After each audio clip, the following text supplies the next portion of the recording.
After months of demonstrations against the economic state of the country, organised crime and corruption, Bulgaria's 6.8 million electorate were happy to vote for a change in the elections of April the 19th. The Union of Democratic Forces, UDF, and its coalition allies won 52% of the vote, trouncing the socialists or former communists who dominated the country since the collapse of the old regime in 1989. A thorough restructuring of the state sector and the privatization or sale of the huge communist-era cement, chemical and steel works are conditions of a grant of $700 million from the International Monetary Fund, or IMF.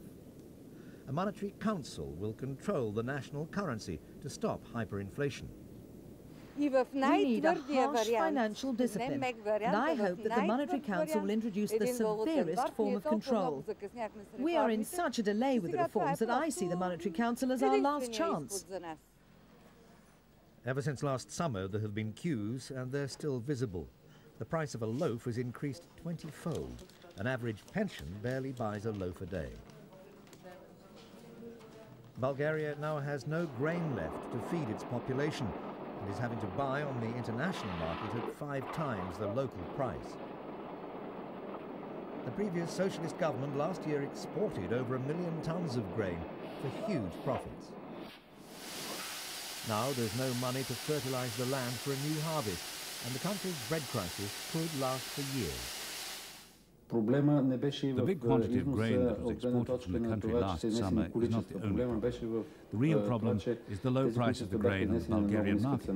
Now we must liberalize those prices, so that the prices on the inner market are close to the international prices. If not, there'll always be a strong tendency to sell abroad. The price at which the grain was bought last summer from the producers was between 48 to 50 US dollars a ton. And the same grain was sold internationally at $110 to $125 a ton. The new UDF government of Prime Minister Ivan Kostov has pledged to save the country from economic disaster, but it'll be an uphill task. Average wages are the equivalent of $8 a month, and 9 out of 10 Bulgarians are now living below the poverty line. Many have returned to the land in an attempt to feed themselves. The old state farming cooperatives have been closed down.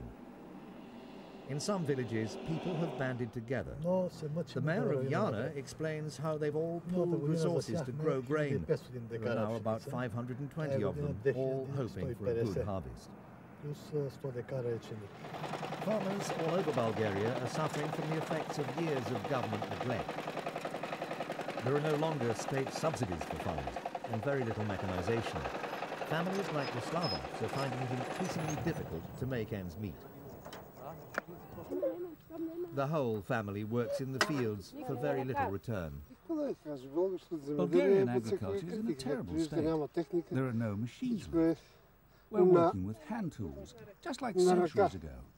And in this way, we can obtain little. Most farmers are angry that they have no free access to the market to sell their produce. They have to sell to traders who buy at low prices. It's a vicious circle. There's no money to buy machinery, so farmers like Marin Marinov invent and build their own from scrap metal.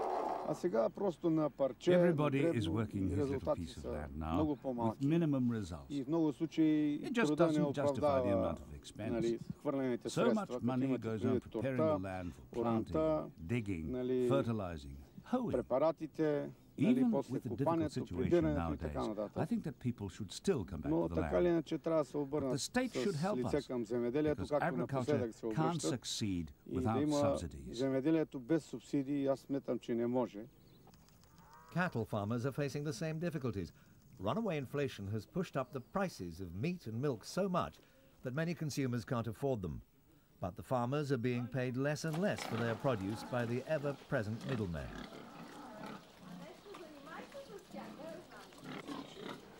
The price of feed is so high now that many farmers simply can't afford to give enough to their animals to fatten them for market. Everyone is looking to the new government to improve their way of life after years of mismanagement and corruption. Real agricultural and economic reform is needed at all levels of society. A hard task for the new Prime Minister.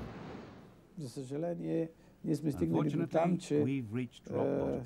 Without radical changes, we cannot go back on our feet again. Even if it's going to be very painful, I think that people are ready to put up with suffering today and the heavy restrictions that the IMF will impose on the country.